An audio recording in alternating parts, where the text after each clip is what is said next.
Meus amigos, estamos novamente pela sua Vale Cruzeiro, programa Ferreira Neto, pela sua rede Record de televisão. A CNVR está inteiramente às suas ordens. Se o senhor tiver um carro roubado, que eu não desejo, ligue para a CNVR.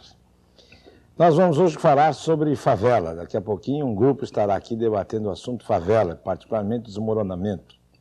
Mas antes nós vamos cumprir uma promessa. Nós prometemos que íamos voltar com um tempo maior para o doutor Enéas. Eu sou Enéas. Meu nome é Enéas. O senhor vai bem, doutor? Tudo bem. Tudo em paz? Tudo em paz, sim, senhor. Doutor Enéas, o senhor é candidato a presidente da República e, evidentemente, os assuntos do dia a dia devem constar da sua pasta. Como é que o senhor analisa este trágico acontecimento que ocorreu em São Paulo e tudo que vem sendo dito? Eu já me pronunciei sobre isso, especificamente por um convite gentil que me foi feito pela SBT. Mas lá foi um tempo mais exíguo. Eu explico para o senhor como eu vejo a questão. E para mim é de forma... Pode até falar mais calma, eu tenho tempo. É o hábito. Eu estou condicionado já a 15 segundos. Veja o senhor. Todos esses fatos, a meu ver, se encaixam em um modelo. É o modelo da desordem global em que o nosso país se encontra. E a Prefeitura de São Paulo não é uma exceção a isso, de forma alguma. Então eu vejo assim, se o terreno, como a imprensa noticia, é próprio da Prefeitura, a meu ver, não há discussão. Há responsabilidade da Prefeitura. Agora, essa responsabilidade tem que ser definida de forma jurídica, é claro. E para isso existe todo um procedimento legal. E eu entendo assim, se havia perigo, e ao meu ver, tanto quanto eu li, o perigo foi, inclusive, verificado por alguns moradores, se foi assim de fato, então haveria necessidade já naquela ocasião de serem tomadas providências enérgicas. Não, nada de discussão, providências enérgicas. Eu sou assim, eu não sou de muita discussão. O senhor já deve ter notado. Providências instantâneas. Porque quando a vida humana está em jogo, não há que ser procrastinada a solução nenhuma. Eu costumo dizer, daqui a pouco, no meio de tanta conversa, tanta discussão, daqui a pouco os pobres moradores da favela vão ser culpados do que ocorreu. Porque foram morar lá. Porque estavam morando lá. Daqui a pouco eles foram lá e ficaram lá e viram que a terra estava caindo e não saíram, não fizeram casa de concreto, não passaram fome para fazer casa de concreto, porque tem que passar fome. Senão não faz casa de concreto. Eu fui, na minha origem, extremamente pobre. Já lhe contei isso rapidamente, né? Nossa. E eu sei a dificuldade que é. Então, eu não consigo entender. Mas esse fenômeno, perdoe-me o senhor, para mim não é único no gênero. É parecido com o do Batomushi. A autoridade está diluída e a responsabilidade se dilui junto com ela. Não há ninguém responsável por coisa nenhuma no país. Essa é a verdade. Então, no caso do Batomushi, houve mais grita. Houve mais celeuma. Por quê? Porque as pessoas que estavam lá dentro eram pessoas de posse. Né? Então houve toda uma celeuma, toda uma agitação. Aqui não. São pobres cidadãos que cairão no esquecimento. Né? Tanto os que morreram, quanto os desabrigados agora. Essa é a minha opinião. Então, a meu ver, veja o senhor, eu estou dizendo assim, eu leio jornais e tanto quanto o que está escrito é verdade, há uma responsabilidade. Para mim, clara. Agora, ela precisa ser definida, mas não com uma solução protraída. E o governo seria resolvido rapidamente, lhe garanto. Né? Pois é, porque o que me preocupa também é o acirramento da luta de classe. Sem dúvida. No momento que a prefeita diz e mostra, através da televisão, no horário gratuito, edifícios de classe média, média alta, e coloca que ali o terreno valorizado, de imóveis caríssimos, etc., ela continua jogando cidadãos contra cidadãos. É evidente que ninguém está afim de desprezar ou menosprezar aquele que, infelizmente, não tem posses. Mas não é legítimo jogar cidadão contra cidadão. O senhor me permite? Pois não. Eu não defendo essa tese do acirramento da luta de classes. Eu não gosto desse ponto de vista. Essa é a tese anacrônica, obsoleta. É Exatamente. A tese que levou à Revolução Socialista. E a experiência já do ser humano nesse planeta mostrou que a Revolução Socialista fracassou. Se, do ponto de vista teórico, o modelo é belíssimo, e eu o conheço, não aprendi lendo jornal, eu li os clássicos originais, li livros de Hegel, o precursor, antes de Engels, li livro de Engels, Dialética da Natureza, li o Anti-Júri. Se o assunto, do ponto de vista teórico, é belíssimo, e talvez seja a estruturação filosófica mais bela sobre a vida social no planeta, se do ponto de vista teórico é assim, na prática, infelizmente, não funcionou. Aquilo a que todos nós assistimos foi um processo de perda de sustentação política desses regimes em todo o mundo. Então eu não defendo essa tese, não, senhor. Sendo bem claro. Porque eu não tenho muito tempo, não, eu não tenho quase tempo nenhum para dar minha mensagem. Eu defendo a propriedade privada dos bens de produção, sem dúvida. Eu deixo bem clara a posição. Eu não entendo essa posição do meio, em cima do muro, de um muro tão largo, em que ninguém cai do muro, em que a gente não sabe mais quem é capitalista, quem é... Não, eu defendo o regime da propriedade privada dos bens de produção. Não existe socialismo moreno, não existe neocomunismo, isso é farsa. Ou ignorância específica do tema, a pessoa de quem fala. Eu conheço o assunto. Eu digo, senhor, eu defendo o regime capitalista. Só que eu não aceito dizer-se que no país existe mercado livre. Isso não existe, isso é mentira. O que existe aqui é um regime de oligopólio em que suas excelências, os grandes empresários, ditam os preços do produto. Então, eu digo, o senhor diz assim, mas o senhor vai aceitar que o Estado interfira? Sim, eu aceito. Eu não vejo como, nesse oceano, né, de incompreensão em que nós vivemos, eu não vejo como, se nós não tivermos um pulso firme no governo, se possa chegar a algum acordo. Eu não entendo. Eu vejo um oceano, eu vejo o barco à deriva a cada instante. É assim que eu vejo. Então, eu aceito o regime capitalista, a propriedade privada dos bens de produção. Eu insisto nisso. Não estou defendendo o regime socialista, de forma nenhuma. Nem gosto do acirramento, da luta entre os indivíduos, de se mostrar a miséria de um lado e a opulência do outro. Não, não é assim. A meu ver, isso não leva a nada. Isso leva a uma revolução sanguinolenta só, é mais nada. Eu não penso. Eu não aceito esse clima de desordem, não, senhor. O professor é do Rio de Janeiro e certamente acompanhou o acontecimento dessa semana também, em que um dos candidatos, Ronaldo Caiado, teve uma dificuldade danada ao transitar. Bem, eu não faria o que ele fez. Ele sabe que aquilo ali é um reduto reconhecidamente de candidatos que se opõem às ideias dele. Eu não faria isso. Isso, a meu ver, ele pode se chamar isso de democracia, mas a meu ver é uma provocação. Eu não faço isso. Não, eu vou a um lugar quando sou convidado para tal. Agora, o senhor acha que uma via pública pode ser reservada a um determinado partido? Não é bem isso. Mas, veja o senhor, há fatos de... Há certas concepções que se impõem mais pelo fato do que pelo direito. O senhor conhece a tese. Então, aquela região é classicamente reconhecida como o reduto das pessoas que têm sua mentalidade política razoavelmente bem definida, tanto quanto se possa dizer isso. Aqui no local de trânsito, eu passo por lá também.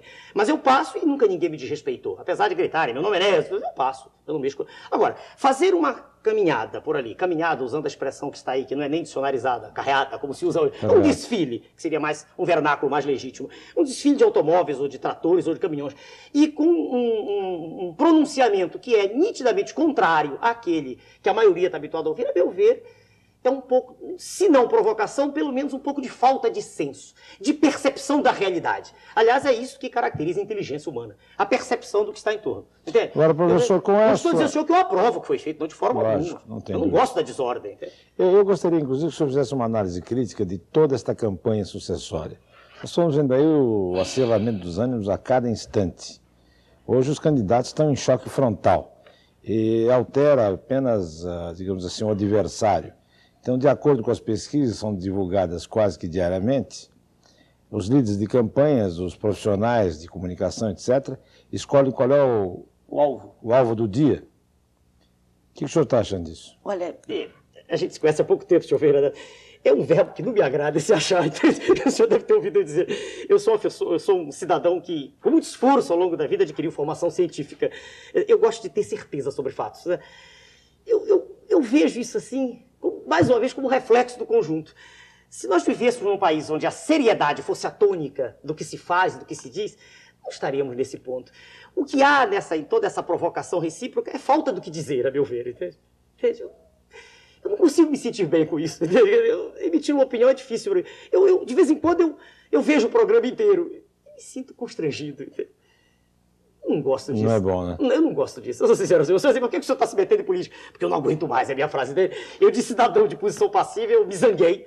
E resolvi entrar no processo de forma ativa, clara, e deixando, mediante, como já disse, um documento registrado em Brasília, uma declaração em conteste de que eu não continuo a participar, não quero nenhum cargo, se perder não sou ministro, não quero nada, não quero que me convidem para coisa nenhuma, nada. Eu sou um cidadão que se zangou, sabe falar e escrever corretamente, o que suas excelências não sabem, e disse assim, eu vou provar que é possível um homem egresso do povo, com ideias claras, franco para dizer não sei, com sinceridade, sem prometer nada, ninguém entrar no processo e virar a mesa. Eu creio nisso.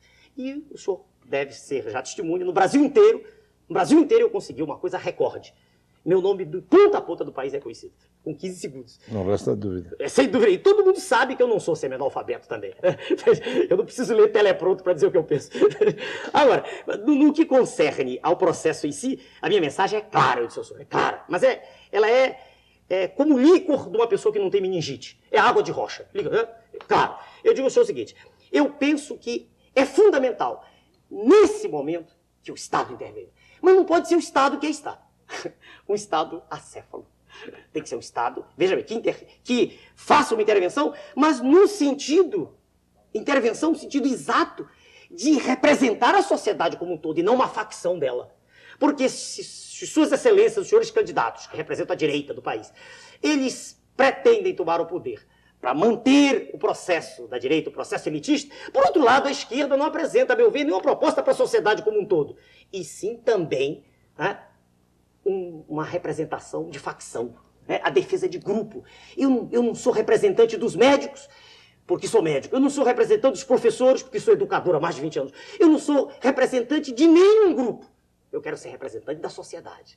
Agora, professor, dentro do seu objetivo muito claro, nós podemos transformar esse país efetivamente em curto prazo? Deixa eu dizer para o senhor, eu tenho uma impressão, aqui é impressão, de vez em quando eu tenho o direito de ter uma impressão, fruto de toda uma vida de trabalho, eu tenho a impressão que mais do que qualquer pronunciamento vale o exemplo. É aquela frase velha do velho filósofo Bergson: mais vale andar algumas horas nas ruas de Paris do que ler dezenas de livros sobre Paris. Eu sou um homem de ação. Durante a minha vida inteira, eu tive obstáculos e eu os enfrentei e transpus. Então, eu penso assim, senhor Ferreira Neto, se o presidente da República é um indivíduo que dá exemplo de ação firme, mesmo que seja para se desgastar, porque todo dirigente se desgasta. É impossível não se desgastar. É impossível satisfazer no mesmo momento toda a população. É impossível. Ele tem que tomar posições firmes em favor da maioria. Então, se o indivíduo que está no poder é um indivíduo de ação firme, de vontade enérgica, capaz de tomar decisões, que não se curve diante de pressões, que não tem interesses escusos, eu tenho a impressão que esse exemplo contamina todo mundo. Eu tenho a impressão que isso é como um rastilho de pólvora. Eu estou usando a expressão no sentido positivo, lídimo do termo, legítimo. Eu quero dizer que é possível contaminar a população, tal como ocorreu há 2 anos, 3 anos atrás, na época do Plano Cruzado.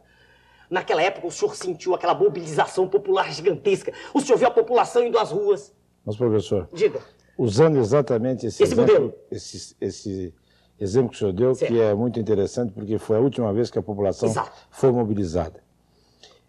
O fracasso do Plano Cruzado, sim, na minha opinião, sim, foi muito simples de se explicar. Sim. Não fizeram inflação por decreto, sim, por papel assinado. Posso compartilhar? Só para você. Não, eu só um instantinho. Não fizeram o seu problema passivador. Não fizeram todos os elementos que determinam a inflação, mas a inercial fizeram. Aquela que decorre da indexação progressiva, aquela que se diz, eu hoje sou o determinante do que vai ocorrer amanhã, essa fizeram. Faltou a mudança estruturalista. Faltou se mexer na causa fundamental. Então aí eu completaria dizendo o seguinte... Mas uma coisa é possível. Numerosas explicações foram dadas. Sem dúvida. Uma delas é que a classe política não desejava que desse certo o Plano Cruzado.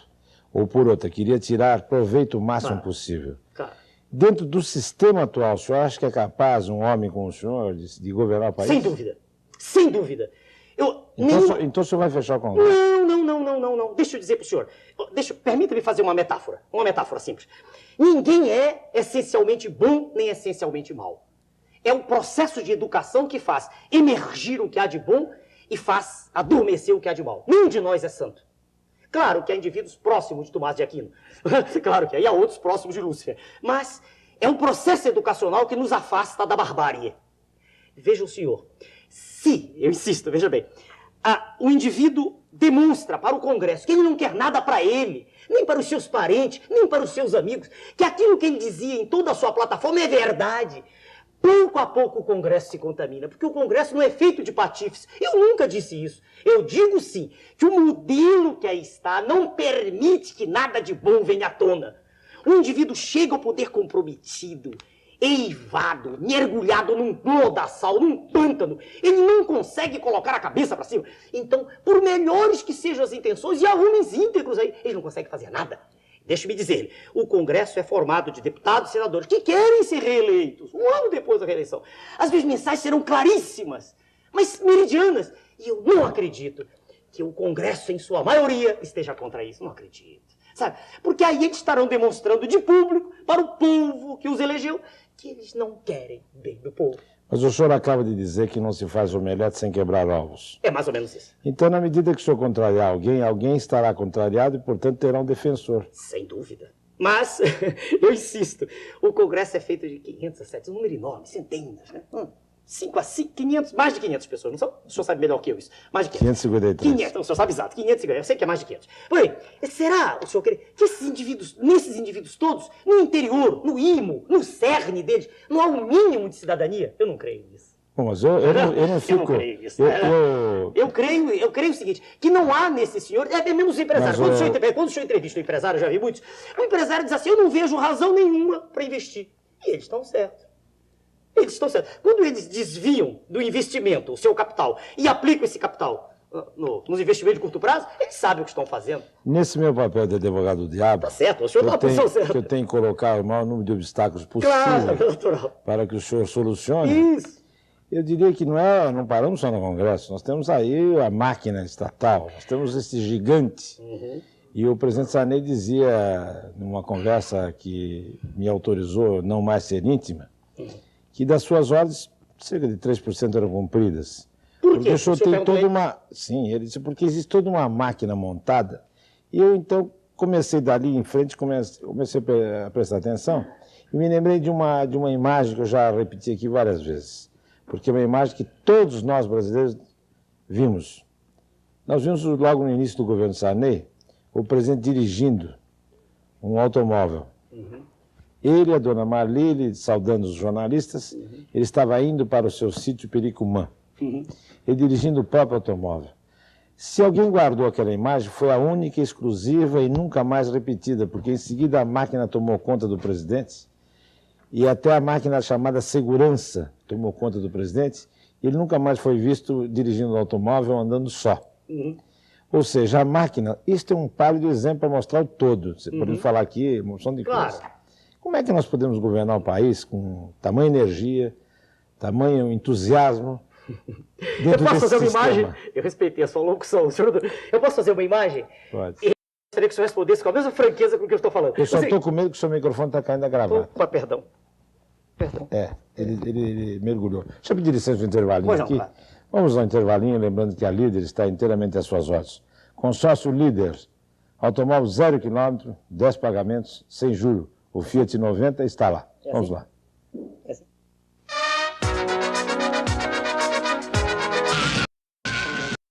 Neste domingo, às 13h15 da tarde. Oferecimento Philly Shave, o sistema avançado de barbear. Lee, o jeans que muda com você. Na hora de vender, comprar ou trocar, vá a JMR Veículos.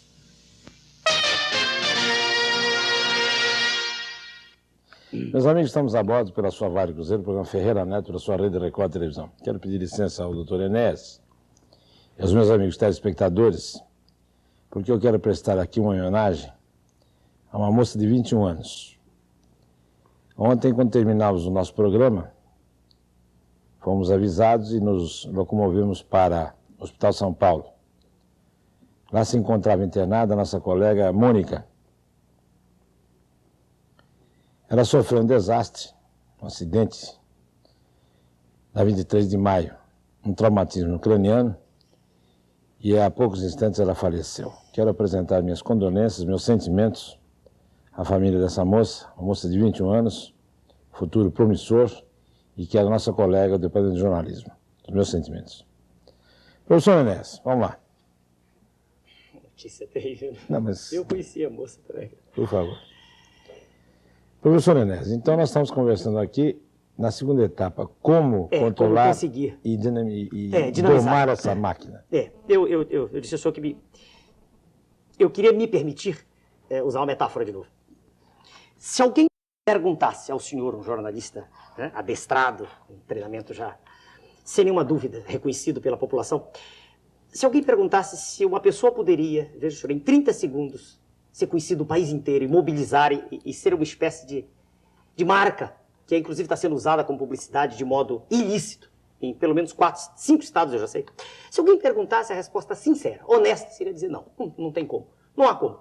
Muita gente me disse na época, o senhor vai chegar e dizer, não tem nenhuma importância, é melhor o senhor desistir. E eram 30 segundos. Aliás, o meu amigo, não posso dizer meu amigo, mas um apresentador que me tratou tão bem, o senhor Jô Soares, disse isso. 30 segundos, como é que o senhor está pensando em falar?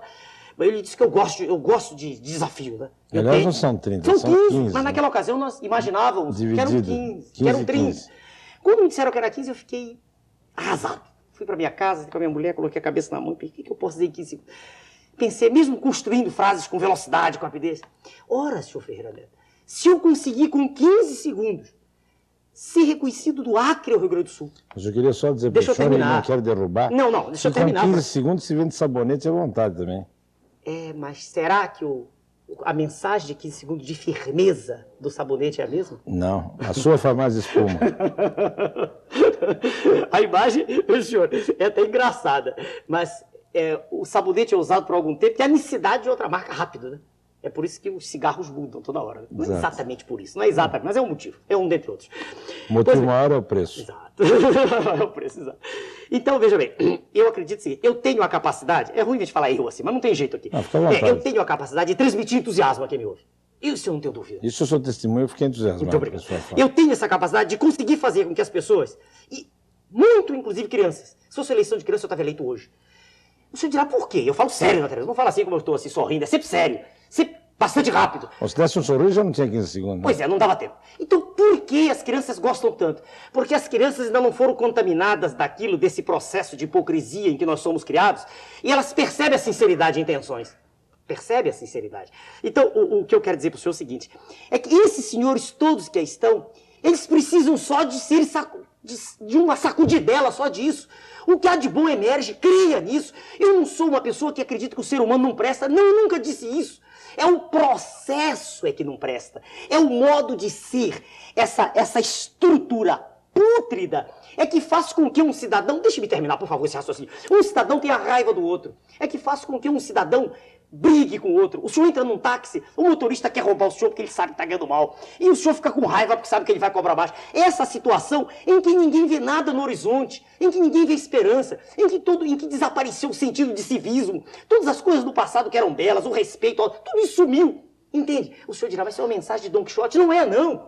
É perfeitamente possível galvanizar a população toda. É perfeitamente possível dizer para o cidadão que alguém que está no poder está pensando nele e não em si. E que essa pessoa que está no poder não é polivalente de forma alguma. Não vai... O senhor quer ver casa própria, um exemplo? O que foi que fez o Plano Nacional de Habitação, o senhor sabe melhor que eu, durante 25 anos, usando FGTS? Nada. Construiu menos de 5 milhões de residências em 25 anos. E há quem queira de novo usar FGTS, é um absurdo. O senhor vai dizer, e há planos bons? Não sou eu que tenho, não. É só olhar. Folha de São Paulo, Jornal da Sua Terra, que é Jornal Nacional, há poucos dias publicou uma reportagem belíssima, citando um programa, citando apenas a síntese, de um jornalista, senhor Adriano, não sei de que, Adriano Branco. Uma beleza de programa, em que ele pretende usar empresários, aumentar a alíquota da FGTS, pretende usar recursos do governo pequenos, e mostrou que é factível o programa de construir 5 milhões de residências. Quer dizer, o déficit é de 10, eu sei. Quer dizer, ele diz que ele entrega para quem foi eleito. Agora, perdoe-me, senhor Ferreira Neto. De suas excelências, os senhores candidatos à presidência da República, eu não consigo ver em nenhum deles disposição, determinação de mudar esse estado de coisa. Só isso. O que me fez entrar no processo foi... Eu quando cheguei ao Rio de Janeiro, em 58, eu vi a miséria. Sempre houve. Não vamos instalar o dedo. Mas ela está aumentando. A favela que o senhor falou ainda agora. A favela está se eternizando. E se o senhor olhar Rio de Janeiro, eu conheço melhor que São Paulo, bem melhor, no Rio de Janeiro, senhor, talvez 1 em 5 pessoas seja favelado. Talvez já estejamos assim. A coisa está avassaladora e não se faz nada. Absolutamente nada. As coisas ficam no papel, engavetadas. Projetos belíssimos. Falta vontade, falta determinação. É isso que eu quero dizer. Como vamos então esquecer as pessoas? Eu dei o exemplo do Dada e vamos assim, o senhor com esse teu dinamismo e entusiasmo. Certo. Como nós vamos desburocratizar esse país? Veja, nós temos aí um fato elementar. Sim. Nós inventamos agora, o governo inventou agora, porque está com buraco de caixa, o famoso selo-pedágio. Até hoje não se pavimentou 1 metro quadrado de estrada com esse selo-pedágio, que esse dinheiro até agora não saiu da máquina burocrática. Eu vou repetir para o senhor a imagem de novo. Nós temos uma pirâmide, o vértice e diversos estratos até chegar à base. Perdoe, mas eu tenho que ser incisivo. O vértice determina o que se passa. Eu sei. Então, se o primeiro escalão é constituído de indivíduos sérios, o senhor não tem ideia de quanta gente de volume telefone que quer endireitar. O primeiro escalão escolhe o segundo escalão, e a gente vai endireitando. Se ninguém tiver vontade de endireitar, não vai endireitar nunca, senhor Fernando. Nunca. Concordo. É isso que eu estou dizendo agora. Nós não podemos olhar para o obstáculo e ficarmos na posição derrotista. Eu nasci humilde, estudei medicina, aprendi a falar português, estudei física, tudo isso eu fiz com esforço. E foi pior fazer isso do que ser presidente da República. Pelo amor de Deus, entendeu?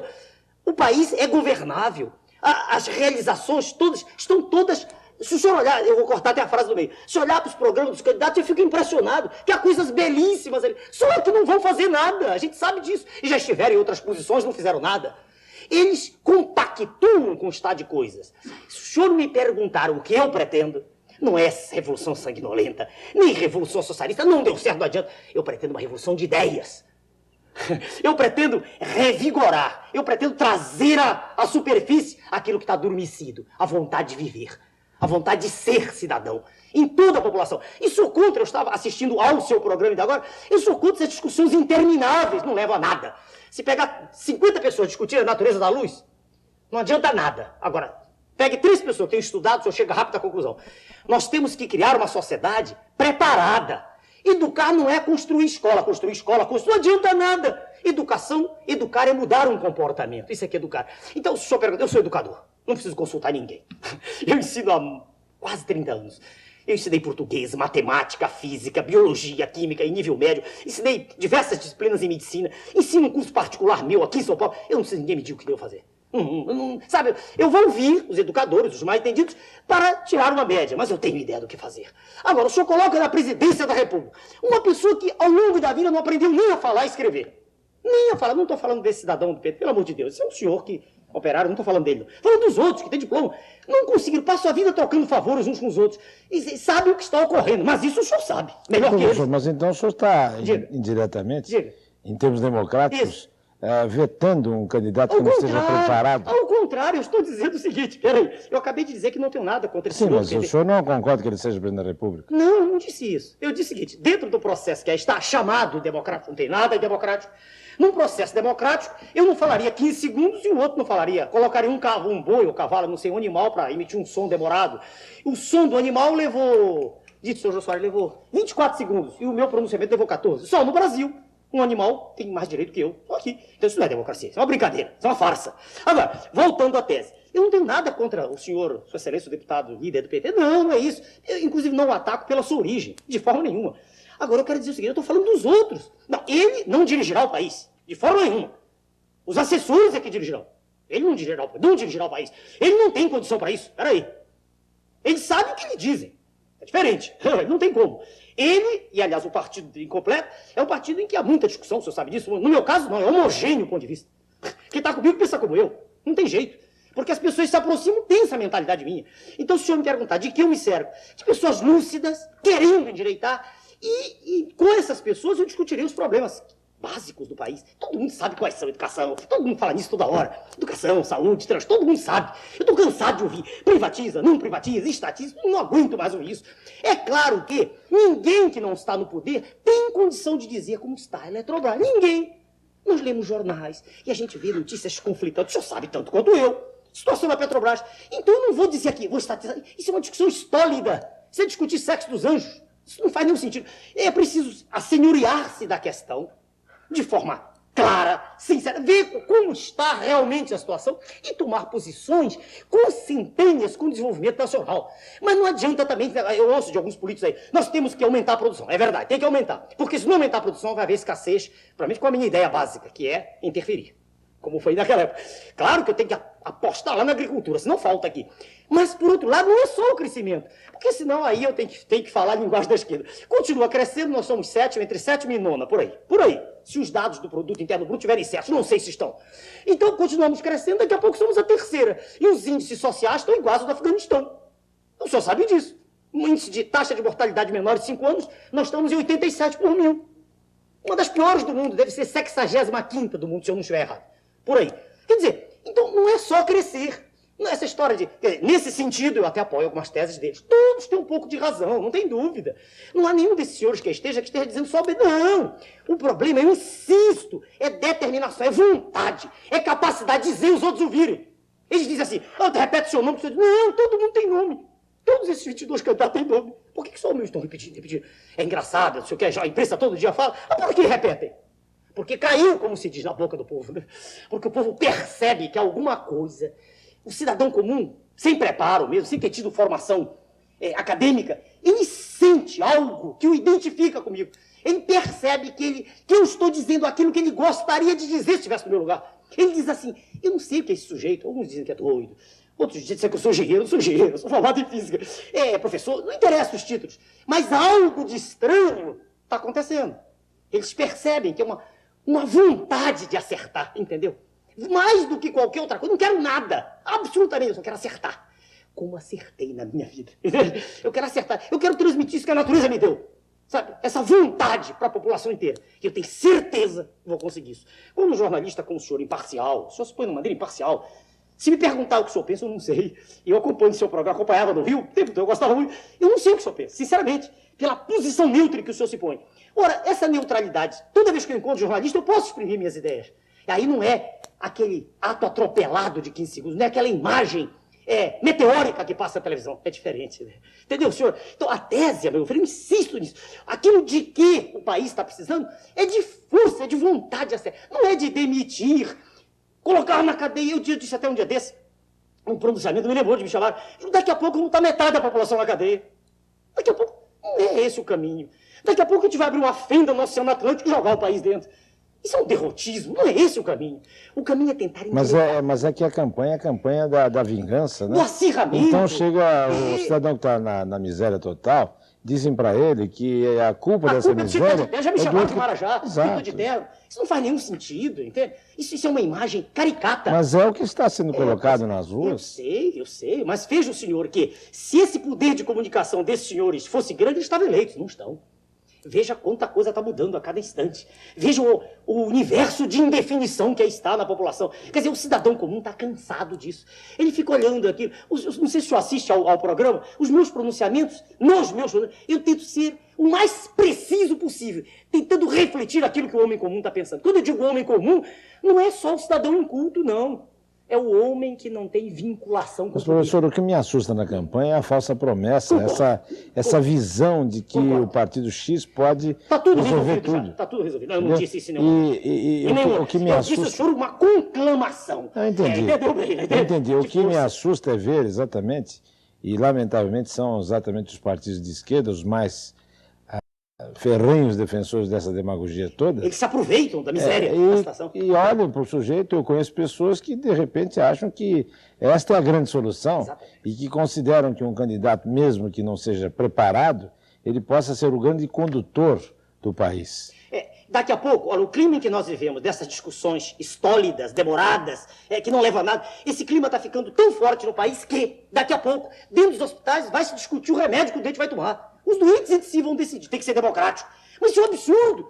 As pessoas têm que discutir aquilo que entendem. Não tem sentido o senhor colocar numa mesa 10 pessoas aqui, se nenhum é médico, para discutir o que vai fazer insuficiência cardíaca. Só vai ser besteira, entendeu? Eu vejo, discutir, por exemplo, sobre ecologia, tem que ser pessoas que conheço, como disse aquele professor que estava aqui há pouco, eu não sei o nome dele. Eu fiquei olhando e sensatas as pessoas. Pessoas que conhecem o assunto. Eu ouço gente falar energia nuclear. Eu vi, meu Deus, a maioria das pessoas que falam não sabe nem o que é energia, nem o que é nuclear. Não sabem nada disso e ficam falando, dizendo bobagem uma atrás das outras. E não há ninguém que se levante e diga, vamos parar com isso. Discutem-se assuntos. Quem discute o assunto é a pessoa que entende o assunto. Eu não posso perguntar para a população o que eu vou fazer com a educação. Isso é um absurdo. Não tem sentido nenhum. Eu tenho que conversar com pessoas que eduquem. Eu não posso estar num gabinete sentado em Brasília e dizer que eu sou educador sem nunca ter educado ninguém. Eu tenho que ter passado pelo... Como é que eu posso falar de religião se eu nunca estive metido em religião? Mas o senhor, assim, desclassifica a maioria dos candidatos. É verdade. Não, a maioria não. O senhor me perdoe. Se eu cresci, devo crer, se eu acreditasse, eu não teria entrado no processo. Eu já lhe disse, eu insisto, se perder, o senhor está dizendo em todos os programas, eu não sou vereador, candidato a deputado, e o senhor vê o número de votos. Nada. Nem não quero nada. Eu não gosto do modo como isso está sendo feito. E não acredito que nenhum desses senhores vai fazer nada. Eu estou esperando há 50 anos. E nada foi feito. 50 anos. Pelo contrário, o processo de educação no país é exponencial e assintoticamente tendente a zero. É uma curva que tende a tocar o eixo do X. A situação da educação no país é calamitosa. É terrível. Eu não abro um periódico, jornal, em que eu não encontre erros terríveis da nossa língua pátria. Daquilo que é o maior patrimônio de um povo, que é a sua própria língua. E eu não vejo isso nem dos candidatos, o cuidado com isso. Nem ninguém fala nisso. Veja o senhor, olhe para a universidade, vamos dar vestibular de medicina, eu cito esse exemplo. De medicina não, vestibular unificado no Rio de Janeiro, o senhor deve ter acompanhado o processo.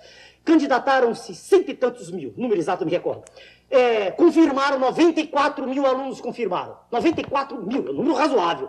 E não são pessoas pobres, hoje pobre não chega mais à universidade. São egressos de famílias abastadas ou de classe média. 94 mil. 37 mil não foram fazer a prova. 22 mil, senhor Ferreira Neto, tiraram zero. Zero. 22 mil rapazes. O que é que esses rapazes esperam do futuro? Vamos ser coerentes. É preciso sacudir o processo. Não se pode continuar assim. Não se pode continuar fazendo dissertações em torno de educação. Há que serem tomadas medidas drásticas. Há um programa curricular que não é cumprido do primário à universidade. Mas o senhor está falando uma coisa aí. Diga. Que evidentemente, se nós citarmos aqui, vamos ser taxados ambos de antidemocratas. Pode usar o termo, não faz mal. Mas o fato é que então nós teríamos que ter tido um vestibular para presidente da República. Eu gostaria de que houvesse um concurso. Nenhum desses senhores passaria. Eu estou dizendo no ar. É isso que eu estou falando. Eu estou sendo sincero. Eu não tenho medo de dizer o que penso. Não ando com segurança, eu estou dizendo sinceramente o que eu penso. Se houvesse um concurso para presidente da República, nenhum desses senhores seria aprovado. Perdoe. Porque o concurso para presidente, perdoe-me, senhor, exigiria que o indivíduo tivesse, no mínimo, o que eu chamo a formação do cidadão. Soubesse o que o cerca. Mas o que o cerca não é só o que está no jornal. É aquilo que está nos clássicos. O senhor pega um indivíduo hoje, candidato a presidente da República, ele não tem a menor noção de história da filosofia, de história da ciência. Ele não sabe o planeta em que ele está. Ele não sabe nada do que o cerca. A realidade, veja, senhor, social é abrangente.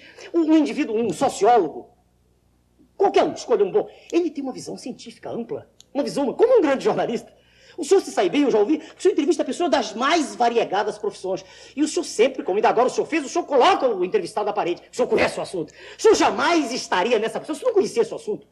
Então, para o indivíduo presidir o país, ele tem que ter uma visão abrangente. Não me diga que é só isso, eu não estou dizendo que é só isso. Isto é condição necessária, mas não é suficiente. Eu não iria tão longe assim, eu mandaria apenas uma provinha de redação. De redação, nenhum passaria. Exatamente. Concordância, veja o senhor, regência, colocação, são fatos elementares da sintaxe, que eles chamam sintaxe, por ignorância de ortoépia, não sabem nem pronunciar. Fatos elementares. Há uns que cometem erros que eu deixei de cometer quando tinha 9 anos de idade, no curso primário. Eu não entendo. E eu tenho origem humilde. Eu não consigo entender. Eu digo assim, se esses cidadãos, ao longo da vida, não conseguirem aprender o mínimo que é a sua língua, como é que eu vou crer no resto? Mas a grande resposta é que eles não tiveram acesso aos meios culturais. Acesso? Todos de famílias abastadas? Não, os mais pobres, os mais modestos. Poucos, um ou dois. O senhor não falou que veio de uma origem bem humilde? Eu vim de origem humilde. E o senhor encontrou uma escola? Eu estudei escola pública, no tempo que escola pública era vida melhor. O senhor podia estudar? Escola pública, de noite? Eu posso provar tudo o que estou dizendo. Não. Eu tenho colegas vivos ainda. Eu sei. Eu tenho um currículo e provo o que eu estou dizendo. Não, apenas eu quero dizer que está certo. Não, mas a pessoa pode, em vez de querer só o lazer, que é o que se estimula hoje, a pessoa pode querer estudar. Eu sempre dei valor... Peraí, deixa eu terminar. Só o conhecimento humano liberta a pessoa. O mal é mal porque ele é ignorante. Isso não é meu, isso é de Sócrates. Se o indivíduo mal soubesse que ele fazendo mal aos outros, ele no fim faz mal a ele mesmo, ele se corrigiria. É um processo educacional que acorrenta a fera em cada um de nós. Isso não é meu também, não. Nada é meu. Eu leio os livros, eu estudo. Deixa eu dizer, existe um paleoantropólogo vivo,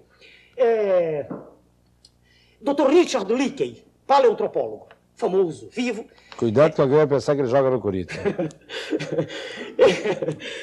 O Dr. Richard Leakey é filho de um paleoantropólogo famoso, Dr. Louis Leakey. É um homem que eu respeito muito, apesar de não conhecer a pessoa. Conheço os livros, tá? E o Dr. Leakey diz, ele é até exagerado um pouco, ele diz que do ponto de vista inato, daquilo que a gente traz de berço, de bagagem cromossomial, ele diz que do ponto de vista de comportamento isso é zero. Eu discordo, é um exagero, né? Mas que o processo educacional tem uma força gigantesca na formação do cidadão, não tenhamos dúvida quanto a isso. Agora, professor, evidentemente nós temos aí que ouvir o que a sociedade diz, porque os líderes assim colocam. Nós sabemos que a nossa sociedade tem dificuldade, tem muita dificuldade no acesso à cultura. Agora, evidentemente, nós conhecemos as pessoas que analfabetas, rigorosamente, que conseguem aprender alguma coisa. Certo. E que se tornam pessoas de grande êxito. Sem nenhum favor. Vamos, de novo, separar. Eu tenho uma explicação clara para isso. Aqui não é dúvida, como eu tive ainda agora, o senhor perguntou sobre a briga eleitoral, eu não quis mais. Aqui eu tenho opinião definida. Vamos separar de uma vez por todas, para o cidadão que nos ouve, inteligência de cultura. São atributos absolutamente distintos. Inteligência, e ninguém sabe exatamente o que é, nem com os trabalhos memoráveis de Piaget, ninguém sabe exatamente o que é. Depende, tanto quanto a ciência odierna possa afirmar, de uma arrumação cromossomial específica. Quer dizer, na hora em que o ser espermatozoide e óvulo se juntam, na hora que o ser é gerado, algo faz com que um indivíduo seja mais bem dotado que o outro. Isso é inteligência. Ela se desenvolve até 15, 16 anos, dependendo de condições ambientais, de estímulos e de alimentação, rica em proteínas. Isso está sabido. Cultura é outra coisa. É o preparo que o indivíduo adquire durante a vida. Então o senhor tem indivíduos com diplomas, preparadíssimos, desculpe, verdadeiras bestas, sabe? Perdoe, é a linguagem comum. Mas são indivíduos tão mal dotados que a gente olha, meu Deus, do que adianta diploma? E o senhor conversa com um indivíduo da favela, que não teve acesso a nada e fica impressionado com o brilho intelectual. Tá entendendo agora? No momento em que nós separemos isso, a gente se entende. Normalmente, quem vai para a política é um indivíduo mal dotado pela natureza, é um indivíduo extremamente mal dotado, é um indivíduo que quer fazer carreira fácil, que percebeu na corrida desenfreada que está aí pelo poder, eu nunca participei dela, jamais quis, eu sou realizado da minha profissão, sou respeitado. Esses indivíduos, veja o senhor, encontram um caminho fácil e não são maus por essência, eles se adaptam. Quando um não se adapta, é posto para fora do meio. É um estranho no ninho. Quando um indivíduo, dentro do processo, reage e se manifesta contra as maldomias, existe rapidamente todo um mecanismo coercitivo, que o impede de prosseguir. E outros que poderiam pensar como ele se calam. Esta é a realidade. Não adianta tapar só com peneira. O processo está assim. Eu não estou dizendo que esses senhores são assim. Eu não disse isso. Eu disse que eles ficam assim. Você sabe que nós temos que concluir aqui, mas eu estou falando de só vou dizer o seguinte, professor. Eu, às vezes, costumo dizer que as pessoas parecem papagaio, né? Repete o que dizem. Penso assim. Tem um determinado candidato, não vou citar o nome, evidentemente, que se nós interrompermos a linha do raciocínio, ele começa tudo de novo. Porque é feito aqueles meninos de Olinda, onde a gente chega lá e pede para contar a história de Olinda, eles começam a contar a história. Não responde objetivamente. Se eventualmente o senhor interromper e falar que oração e o moleque disser o horário, ele começa a história de novo. Exato, eu sei disso. Então, às vezes aqui, quando vem alguns candidatos que nós conhecemos, nós procuramos não fazer muitas perguntas, deixa eu te falar à vontade, porque a gente sabe que interrompendo o raciocínio, cortou o Memorex, né? Aquela historinha que o fulano de tal disse que é assim. Então, o senhor comigo está à vontade, o senhor sabe disso. Eu estou à vontade. Eu não sei para o senhor como o senhor pergunta. O que o senhor me diz aí me traz muita tranquilidade, porque eu concordo em gênero e número de casos com o senhor. Eu acho que realmente é por aí. Agora, é o que temos, né? É difícil. Não, eu não estou dizendo ao senhor que é fácil. Não, é difícil. E é o que temos, né? É o que temos. Não, eu não tenho essa ideia, veja, senhor, tula, de que a solução está todo mundo para fora. Isso não resolve nada. Ninguém que pretende administrar, coloca todos para fora, não é isso. Não, nós não podemos ser, como dizem, elitistas, né? De querer que o candidato seja... sozinho, você não é isso. Pelo menos sabe escrever, né? Não, eu quero o seguinte, o indivíduo que chegue ao poder, isso sim, foi por isso que eu me meti, ele tem que chegar livre de compromissos. Isso é o que é mais difícil aí, entendeu? Aí por isso eu me coloquei no processo. Ele tem que chegar assim. Eu terei do meu lado pessoas competentes. Mas agora, professor, só para ajudar o seu raciocínio. PDT, PNP, aliás, é tudo igual. Não há diferença nenhuma. Agora, só para ajudar o seu raciocínio. Um cidadão, digamos, despreparado. Sem nenhum comprometimento, ele seria um bom presidente? Separemos as coisas. Despreparado é uma coisa, não tem preparo. Não tem sem preparo. Sem comprometimento é outra coisa. Pois é, isso que eu estou falando. Não, eu não tenho comprometimento, estou me preparando há 6 meses. O senhor é um homem, veja bem, não é isso. O senhor é um homem culto, preparado, evidentemente, sem nós compromisso. Sabemos. Sem nenhum compromisso. Nenhum com ninguém. Vamos ao inverso. Uma pessoa que não tenha nenhum compromisso, mas que não tenha nenhum preparo. Não puder. Perdoe, não creio. Sem preparo. Aí vem a história da assessoria. Mas a pessoa se tornará, perdoe-me dizer isso, até certo ponto um títere. Se o indivíduo, veja o senhor, não sabe o que se passa no ar... O senhor sabe por que eu estou estudando economia política há 6 meses? Senão eu não sabia o que se passava. Ele virar para mim e dizer assim, não, o choque heterodoxo é besteira. Eu ouço tanto dizer, não é não. Não é não. Eu estou estudando. Não é não. Eu leio as opiniões dos monetaristas, dos estruturalistas. O senhor é doutor no assunto? Não mesmo. Mas não sou burro. A diferença é essa. Sim, mas o senhor não se deixaria levar para um assessor? De forma alguma. O assessor vai me dar elementos para eu ler e opinar. Eu não vou dizer o que o assessor. Não vou fazer o que ele me diz, de jeito nenhum. Não, de forma então nós não podemos ter um indivíduo despreparado de jeito nenhum. Eu não aceito que uma pessoa sem preparo possa ser presidente da República. Perdoe. Tem que ter um mínimo de visão que ele tem cidadão. E se a nação aceitar? Aí é uma solução natural, dentro do processo que está. Deixa eu amarrar bem. Eu sou uma pessoa que aceita as leis. Entendeu? Eu sou disciplinado. Eu aceitei os 15 segundos, que é a lei. Agora querem colocar o senhor da TVS como candidato? A lei está aí, estão gritando assim, puxa, como é que pode entrar em 15 dias? Mas eles se esquecem que eles fizeram as leis. A lei é essa. Se ele entrar, é um direito dele. Não tem nada contra ele. Nada contra. Pelo amor de Deus, estou no meu lugar. Aliás, se o senhor me permite, posso fazer um comentário? Por favor. É que jornais, como é comum na imprensa brasileira, escreveram em diversos locais já. Aliás, muitas coisas que têm escrito são absolutamente mentirosas. Né? Mas agora a última foi pior. Disseram que eu tinha, porque eu tinha sido contratado, eu era empregado da SBT e que eu ia entregar minha candidatura. Isso é um absurdo. Isso é uma mentira. A palavra que todo mundo usa, uma falácia. Eu entrei no processo sozinho, vou terminá-lo só, ganho ou perca. E apenas a SBT foi o primeiro canal que me convidou para falar durante 1 minuto todos os dias. Isso para mim é uma eternidade para quem fala 15 segundos. Eu aceitei. Sem ganhar 1 centavo, deixei claro. Fizeram instantaneamente convite, disseram, o senhor é homem de marketing, o senhor vai ficar conosco depois? Não sei, isso é outra questão. Eu não estou entrando para ser propagandista, sou professor de cardiologia, vou continuar como tal. Peraí. Então não há nenhum vínculo. Fiz questão de aceitar um convite de almoço no SBT com o chefe, o diretor de vendas, para deixar bem clara essa posição. Eu, sob nenhuma hipótese, estou apoiando ninguém, nenhum desses senhores, ninguém. Nem estou apoiando, nem pedi apoio de ninguém. Não, para ficar bem claro isso. Porque os jornais escreveram até, veja o senhor, que forma mendaz. Escreveram assim, Enéas, com a intimidade que é natural entre eles. Enéas vende sua candidatura. Isso é um absurdo. Primeiro que não há preço para isso. Não, professor, o senhor Não, sabe é bem claro, que isso eu queria lhe pedir esse espaço. Né? nós vamos completar aqui o nosso papo, eu vou agora entrar com um debate sobre favela, mas eu queria dizer que o senhor significa uma ameaça. Muito obrigado, já sei disso. Uma ameaça para os locutores que têm que gravar comerciais de 30 segundos. O pessoal está usando meu nome aí em Belém do Pará, em Recife, vendendo. Inclusive é ilícito, né? Me convidaram. É ilícito. Confesso ao senhor que eu fico assim, encantado de ver a sua rapidez, porque eu, de quando em vez, sou convidado a gravar um comercial e atendo.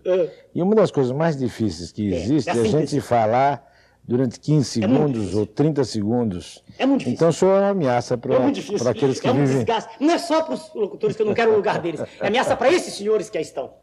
Professor Enéas, foi um prazer saber. Muito obrigado. Muito obrigado pela sua Muito presença. obrigado, Foi uma honra. Obrigado. Muito obrigado. Meus amigos, vamos a um rápido intervalo e já voltamos.